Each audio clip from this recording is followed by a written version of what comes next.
أعوذ بالله من الشيطان الرجيم. بسم الله الرحمن الرحيم. الحمد لله رب العالمين، والصلاة والسلام على أشرف الأنبياء وخاتم المرسلين نبينا محمد وعلى آله وأصحابه ومن صار على نهجه إلى يوم الدين. اللهم اغفر لنا ولشيخنا وللحاضرين والسامعين. فقد قال المؤلف شيخ الإسلام أحمد بن عبد الحليم بن عبد السلام بن تيمية رحمنا الله وإياه، ونفعنا بعلومه في هذه الدنيا والآخرة، في كتابه العقيدة الواسطية. الحمد لله الذي أرسل رسوله بالهدى ودين الحق ليظهره على الدين كله، وكفى بالله شهيدا. وأشهد أن لا إله إلا الله وحده لا شريك له إقرارا به وتوحيدا، وأشهد أن محمدا عبده ورسوله صلى الله عليه وعلى آله وصحبه وسلم تسليما مزيدا. أحسنت، بارك الله فيك. إن الحمد لله نحمده ونستعينه ونستغفره، ونعوذ بالله من شرور أنفسنا ومن سيئات أعمالنا. من يهده الله فلا مضل له، ومن يضلل فلا هادي له. وأشهد أن لا إله إلا الله وحده لا شريك له، وأشهد أن محمدا عبده ورسوله. يا أيها الذين آمنوا اتقوا الله حق تقاته ولا تموتن إلا وأنتم مسلمون. يا أيها الناس اتقوا ربكم الذي خلقكم من نفس واحدة وخلق منها زوجها وبث منهما رجالا كثيرا ونساء، واتقوا الله الذي تساءلون به والأرحام إن الله كان عليكم رقيبا. يا أيها الذين آمنوا اتقوا الله وقولوا قولا سديدا يصلح لكم أعمالكم ويغفر لكم ذنوبكم، ومن يطع الله ورسوله فقد فاز فوزا عظيما. اللهم صل على محمد وعلى آل محمد كما صليت على إبراهيم وعلى آل إبراهيم إنك حميد مجيد. اللهم بارك على محمد وعلى آل محمد كما باركت على إبراهيم وعلى آل إبراهيم إنك حميد مجيد. سبحانك لا علم لنا إلا ما علمتنا إنك أنت العليم الحكيم. عزیز القدر سامعین حضرات، بھائیوں اور بہنوں، کتاب کا آغاز اللہ تعالیٰ کی توفیق سے ہو چکا۔ یہ کتاب شیخ الاسلام ابن تیمیہ رحمہ اللہ کی کتاب ہے، جس کا نام العقیدۃ الواسطیہ۔ یہ نام اس لیے رکھا، ایک شہر ہے واسط، اس شہر کے کچھ احباب کی طرف سے تقاضا تھا کہ عقیدے پر ایک جامع رسالہ شیخ الاسلام لکھیں، بلکہ واسط کے ایک قاضی شیخ الاسلام کے پاس حاضر ہوئے اور اپنے اہل خانہ کی طرف سے عقیدے پر مشتمل کتاب جو مختصر اور جامع ہو لکھنے کا تقاضا کیا۔ شیخ نے بہت سی کتب کا حوالہ دیا کہ فلاں کتاب موجود ہے، ان سے استفادہ کر لیا جائے، مگر اس قاضی نے اصرار کیا کہ ہم آپ کی تحریر چاہتے ہیں۔ تو پھر شیخ نے عصر کی نماز ادا کی اور لکھنا شروع کیا، اور یہ پورا رسالہ مغرب سے قبل مکمل کر لیا ایک ہی نشست میں۔ تو اس کا نام العقیدہ الواسطیہ رکھا، کیونکہ یہ کتاب اہل واسط کے لیے تحریر کی گئی تھی۔ واسط ایک شہر ہے جو کوفہ اور بصرہ کے درمیان، اور اس کو واسط اس لیے کہتے ہیں کہ بالکل ان دونوں ملکوں کے درمیان ہے، کوفہ اور بصرہ، اور اتنا درمیان ہے کہ واسط سے کوفہ کا فاصلہ بھی 150 میل اور بصرہ کا فاصلہ بھی 150 میل، بالکل وسط میں یہ علاقہ موجود ہے، اس لیے اس کو واسط کہا جاتا ہے۔ حجاج بن یوسف نے یہ شہر آباد کیا تھا اور 2 سال میں یہ شہر آباد ہو چکا تھا. چونکہ اہل واسط کے لیے یہ کتاب لکھی گئی تو اس کا نام العقیدہ الواسطیہ رکھا گیا. اس طرح کی شیخ کی اور کتب بھی ہیں، جیسے الرسالۃ الحمویہ، یہ بھی ایک شہر حما کے رہنے والوں کے لیے تحریر ہوئی. رسالہ تدمریہ، یہ بھی تدمر ایک علاقہ شہر ان کے لیے لکھی گئی. اور بھی بہت سے مؤلفین کی یہ ایک عادت تھی. رسالہ القشیریہ کسی اور مؤلف کی کتاب ہے، یہ بھی ایک شہر کے نام سے منسوب ہے. اسی طرح العقیدہ الواسطیہ جو آپ نے آج شروع کی ہے، سب سے پہلے چونکہ ہم بحمد اہل الحدیث ہیں، ہماری ہر بات ہر عمل سند کے ساتھ، سند ہمارا اختیار ہے اور ہمارے مسلک کا تمیز ہے. تو میں اپنی سند شیخ الاسلام تک آپ کو بتانا چاہتا ہوں، اور ہم شیخ عبداللہ سے اور عامر وائز مشورہ کریں گے کہ آخری دن یہ سند آپ کو تحریراً دی جائے تاکہ آپ بھی اس زمرہ میں اللہ کی توفیق سے شامل ہو جائیں. یہ بڑے شرف کی بات ہوگی انشاءاللہ، لیکن مشورہ کے بعد انشاءاللہ. یہ سند وہی ہے جو ہم نے امام محمد بن عبد الوہاب رحمہ اللہ کی آپ کو دی تھی، وہی سند آگے چلتی.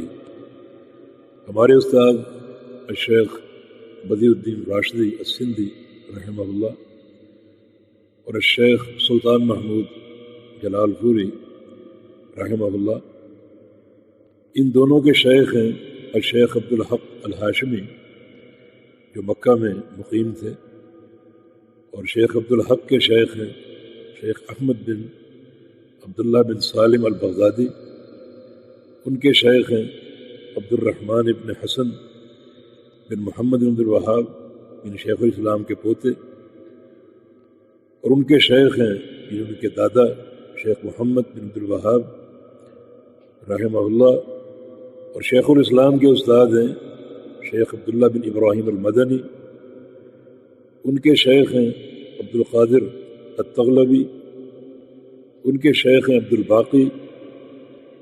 الباقی کے شیخ ہیں احمد البرقانی، اور ان کے شیخ ہیں موسیٰ الحجازی، اور ان کے شیخ ہیں احمد الشویکی. ان کے شیخ ہیں عسکری، اور عسکری کے شیخ ہیں عبد الرحمن ابن رجب. یہ معروف امام اور مؤلف جن کے بہت سے کتب اور رسائل منظر عام پر موجود ہیں، ابن رجب البغدادی الحنبلی رحمہ اللہ. اور ابن رجب کے استاد ہیں حافظ شمس الدین ابن قیم رحمہ اللہ تعالی، اور ابن قیم کے استاد ہیں شیخ الاسلام ابن تیمیہ رحمہ اللہ تعالی.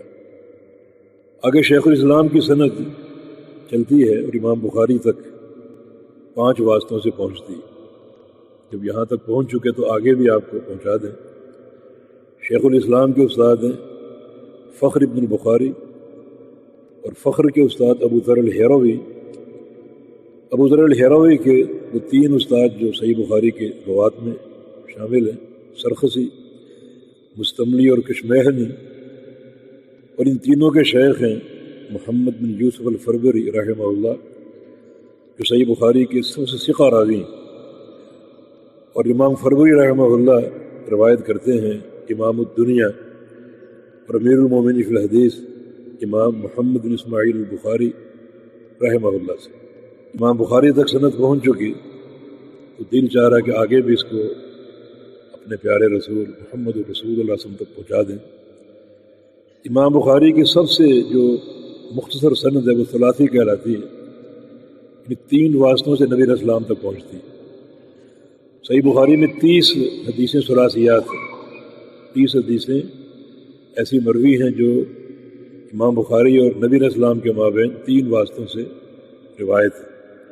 ان میں سے ایک حدیث کتاب العلم میں امام بخاری لائے ہیں، اس کی سند حدثنا المکی بن ابراہیم، امام بخاری کے شیخ مکی بن ابراہیم، وہ کہتے ہیں کہ حدثنا یزید بن ابی عبید، یعنی مکی بن ابراہیم کے استاد ہیں یزید بن ابی عبید، اور یزید بن ابی عبید کے استاد ہیں نبی علیہ السلام کے صحابی سلمہ بن اکوع رضی اللہ تعالی عنہ۔ فرماتے ہیں کہ قال رسول اللہ صلی اللہ علیہ وسلم من یقل علی ما لم اقل فلیتبوأ مقعدہ من النار، کہ جس شخص نے مجھ پر کوئی ایسی بات منسوب کی، باندھی جو میں نے نہیں کہی، کوئی ایسی بات کہی جو میں نے نہیں کہی اور میری طرف جھوٹی منسوب کر دی، وہ دنیا میں طے کر لے کہ میرا ٹھکانہ صرف جہنم، اخروی حساب کا انتظار نہ کرے، بلکہ دنیا میں یہ طے کر کے جائے کہ میں نے جہنم ہی میں داخل ہونا ہے۔ نبی علیہ السلام پر ایک جھوٹ باندھنے کا یہ جو ہے وہ سزا ہے، اس کا ٹھکانہ جہنم ہے، اور وہ یہ طے کر لے کہ وہ جہنم ہی میں داخل ہوگا، والعیاذ باللہ۔ دوستو، یہ کتاب عقیدے کی کتاب ہے، توحید کی، اور توحید کی ایک قسم اس میں زیر بحث ہے مرکزی طور پر۔ توحید کی 3 قسمیں آپ جانتے ہیں، توحید ربوبیت اور توحید الوہیت اور توحید اسماء و صفات۔ توحید ربوبیت کیا ہے؟ اللہ تعالیٰ کو ماننا 3 حوالوں سے۔ ایک یہ کہ وہ رب ہے اور خالق ہے پوری کائنات کا، وہ رب ہے، اس کے سوا کوئی رب نہیں، یعنی وہ خالق ہے پوری کائنات کا، اس کے سوا کوئی خالق نہیں ہے، اور وہ مالک ہے پوری کائنات کا، اس کے سوا کوئی مالک نہیں ہے، اور وہ مدبر ہے پوری کائنات کی تدبیر کرنے والا، اس کے سوا کوئی مدبر نہیں۔ ان 3 امور کے ساتھ اللہ تعالیٰ پر ایمان لانا اور کسی کی شراکت قبول نہ کرنا توحید ربوبیت۔ اور توحید الوہیت یہ ہے کہ اللہ رب العزت ہی ہر قسم کی عبادت کے لائق، چھوٹی عبادت ہو، بڑی ہو، زبان کی ہو، دل کی ہو، جسم کی بقیہ اعضاء کی ہو، رات کی ہو، دن کی ہو، سب کا احد اور مستحق اللہ رب العزت۔ بلکہ عبادت کے اجزاء اگر کر لیے جائیں تو ہر جز بھی اللہ تعالیٰ کے لیے۔ نماز کے بہت سے اجزاء ہیں، قیام ہے، قرات ہے، رکوع اور سجود ہے، یہ سارے اجزاء بھی اللہ تعالیٰ کے لیے مخصوص ہیں، اور یہ توحید الوہیت ہے جو لا الہ الا اللہ کا معنی ہے کہ کوئی معبود حق نہیں سوائے اللہ تعالیٰ کے، اللہ تعالیٰ ہی معبود حق ہے اور اس کے سوا تمام معبود باطل۔ اس کتاب کا جو موضوع ہے توحید کا، وہ توحید ربوبیت نہیں ہے اور نہ توحید الوہیت، بلکہ توحید اسماء و صفات ہے، تیسری قسم جو اللہ تعالیٰ کے پیارے پیارے نام، اللہ تعالیٰ کی صفات، اللہ تعالیٰ کے افعال، یہ اس کتاب کا موضوع ہے۔ کیونکہ اس دور میں زیادہ جو لوگوں نے بگاڑ پیدا کیا تھا وہ اسماء و صفات کی توحید میں تھا، اور یہ یہودیوں کی سازش تھی، گاہے بگاہے باتیں کریں گے، یہ یہودیوں کی سازش تھی کہ مسلمانوں کے دل سے اللہ کے صحیح تعارف کو مٹا دیا جائے، اور یہ تبھی ممکن ہوگا جب اسماء و صفات میں شبہات داخل کر دیے جائیں اور عقیدہ مشبوہ بنا کر پیش کیا جائے۔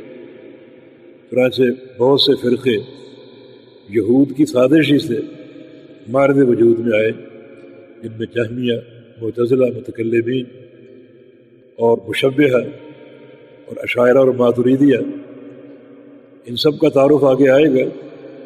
یہ فرقے مارد وجود میں آئے اور سب نے توحید میں بگاڑ پیدا کرنے کی کوشش کی، اور تعجب کی بات یہ کہ اپنے اس بگاڑ کو توحید کہا ہے۔ مشبہہ کی توحید تشبیہ ہے، جہمیہ کی توحید اللہ تعالیٰ کے ناموں کا انکار ہے، معتزلہ کی توحید اللہ کی صفات کا انکار، اور اشاعرہ ماتریدیہ کی توحید اللہ تعالیٰ کے اسماء و صفات میں تعویل ہے، مرضی کی تعویل ہے۔ تو اپنے بگاڑ کو انہوں نے توحید کا نام دیا۔ یہ ایک بڑا ستم اور ظلم ہے، اور جو حقیقی توحید ہے جس کی انبیاء داعی ہے، اس توحید سے صرف نظر ہے۔ امام بخاری رحمہ اللہ نے اپنی صحیح کے آخر میں کتاب توحید کا چیپٹر قائم کیا ہے، اس پر صحیح بخاری ختم ہوئی ہے۔ اس میں ایک باب لائے ہیں، باب دعاء النبی صلی اللہ علیہ وسلم امتہ الی التوحید، کہ رسول اللہ صلی اللہ علیہ وسلم کا اپنی امت کو توحید کی دعوت دینا۔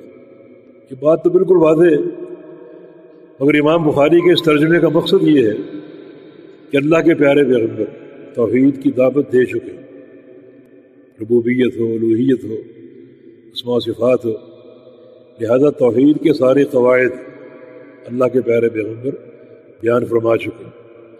اب نہ تو یہاں جہمیہ کے قواعد کی ضرورت ہے، نہ معتزلہ کی، نہ مشبہہ کی، نہ اشاعرہ ماتریدیہ کی، کسی کے قاعدے کی ضرورت اور حاجت نہیں ہے۔ نبی علیہ السلام اللہ تعالیٰ کے امر سے یہ کام کر چکے ہیں، اور یہ دین توحید ہے، اور اپنے تمام تر ضروری اصولوں کے ساتھ یہ توحید موجود ہے، آشکارا ہے، اور اللہ کے پیغمبر یہ بات فرما چکے کہ ترکتکم علی البیضاء لیلھا ونہارھا سواء، کہ میں تمہیں ایک واضح، روشن اور چمکدار راستے پر چھوڑ کر جا رہا ہوں جس کی رات بھی دن کی طرح روشن ہے۔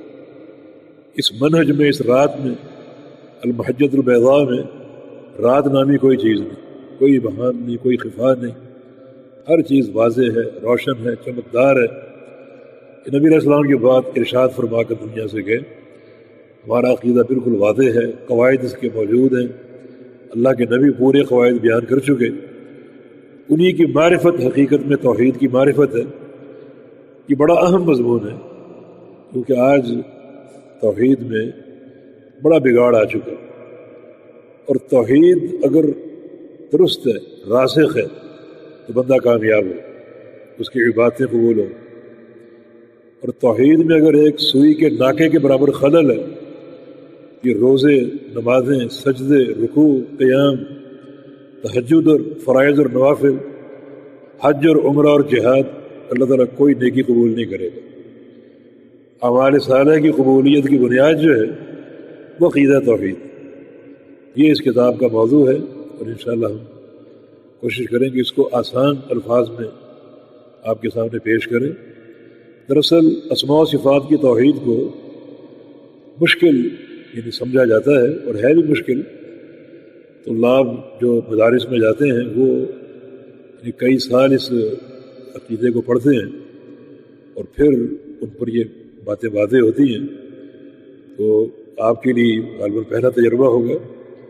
تو ہم کوشش کریں گے کہ جو غامض چیزیں ہیں، گہرائی، ان میں نہ جائیں، لیکن آسانی سے کچھ قواعد آپ کے سامنے پیش کر دیے جائیں، تاکہ اس قسم کا ایک لب لباب آپ کے سامنے آ جائے، ایک صحیح تعارف آپ کے سامنے آ جائے، اور ایسا تعارف جو کم از کم ہمیں گمراہ ہونے سے بچا دے۔ کیونکہ اسماء و صفات کی توحید وہ توحید ہے جو چابی ہے، کنجی ہے پوری توحید کی۔ توحید ربوبیت ہو، توحید الوہیت ہو، ان دونوں توحیدوں کا فہم جو ہے بہت حد تک اسماء و صفات کی توحید پر قائم۔ اس کو ہم کچھ آسان الفاظ میں سمجھنے کی اور سمجھانے کی کوشش کریں گے۔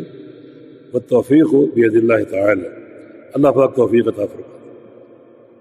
اس کتاب کے کچھ نسخوں میں کتاب کا آغاز بسم اللہ الرحمن الرحیم کے ساتھ ہوا، اور کچھ نسخوں میں بسم اللہ مذکور نہیں ہے۔ بسم اللہ الرحمن الرحیم سے کتاب کا آغاز یہ ہمارے سلف کا ایک فعل رہا ہے، اور ہونا بھی چاہیے، اور اس کے تین اسباب ہیں۔ ایک تو یہ کہ کتاب اللہ کا آغاز بسم اللہ سے ہوا، تو اس میں کتاب اللہ کی اقتداء ہے، قرآن پاک کی۔ دوسرا یہ کہ رسول کریم صلی اللہ علیہ وسلم نے جو خطوط لکھے، جن کی حیثیت کتاب کی ہے، مختلف ملوک کو، والی حبشہ کو اور کسریٰ کو اور قیصر کو، ان خطوط کا آغاز آپ نے بسم اللہ الرحمن الرحیم سے کیا تھا، اور وہ خطوط بھی بڑے جامع تھے، اور ان کی حیثیت کتاب ہی کی ہے، علماء نے ان کی تشریحات کی ہیں، تو آپ نے ان خطوط کا آغاز بسم اللہ سے کیا تھا۔ تو اس طرح اگر اپنی کتاب کا آغاز بسم اللہ سے کریں گے تو نبی علیہ السلام کی اتباع ہوگی اور آپ کی اقتداء ہوگی۔ اور تیسرا ایک حدیث بھی ہے رسول اللہ صلی اللہ علیہ وسلم کی، وہ اسانید میں کچھ کلام ہے مگر ان احادیث کا مجموعہ انہیں قابل قبول بناتا ہے۔ نبی علیہ السلام کا ارشاد گرامی کہ کل امر ذی بال لا یبدأ بسم اللہ الرحمن الرحیم فہو اقطع فہو ابتر، کہ ہر اچھا کام، اہم کام، اس کا آغاز اگر بسم اللہ سے نہیں کرو گے تو برکت سے خالی ہوگا، بے برکتہ ہوگا۔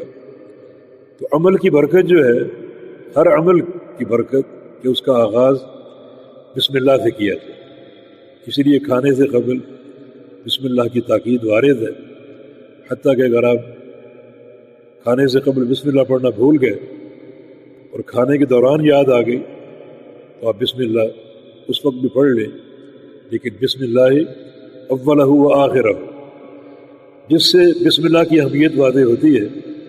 حدیث میں یہ بات موجود ہے کہ شیطان بندے کے ساتھ ہوتا ہے، جب اس کو کھانا پیش ہوتا ہے وہ دیکھتا ہے کہ بندہ کیسے کھاتا ہے، بسم اللہ پڑھ کر اگر وہ کھانا شروع کرتا ہے تو شیطان وہاں سے فرار اختیار کرتا ہے، بھاگ جاتا ہے کہ یہاں ہمارا کھانا موجود نہیں، ممکن نہیں۔ اور اگر بسم اللہ نہ پڑھے تو شیطان ساتھ شریک ہو جاتا ہے، تو مانا کھانے کی برکت ختم ہو جاتی ہے۔ تو بسم اللہ الرحمن الرحیم سے آغاز ہر عمل کی برکت کے لیے ضروری ہے۔